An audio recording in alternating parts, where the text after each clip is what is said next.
if you want to delete messages on Indeed, for example, the message is no longer serving you or you don't need it anymore and it's just clutter on your inbox, then here's what you're going to do in order for you to delete them. So first things first, you're going to head over to indeed.com by typing it in on your address bar, and then from your Indeed dashboard, you're just going to make sure that you're logged into your account, you have already signed up to an account. Now from here, you're just going to click on the messages icon at the top right corner of the screen, and then once you hit on that, you'll be taken to the messaging page. Now from the messaging page, you will find all of the messages that you currently have at the left side of the screen.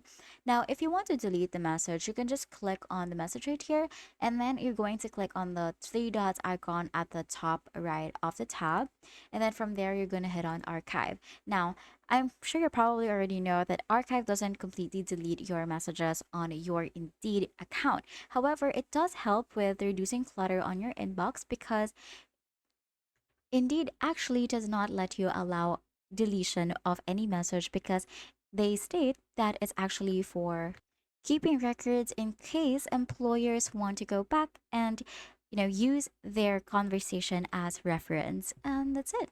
Basically, all you have to take note of is you cannot completely delete a message no matter where you look, because this serves as a you know reference for Indeed and also for your employers. And that's it. That is how you're going to delete messages on Indeed, except you cannot, but you can archive them. If this video helped you, please don't forget to like the video and subscribe to the channel for more videos like this.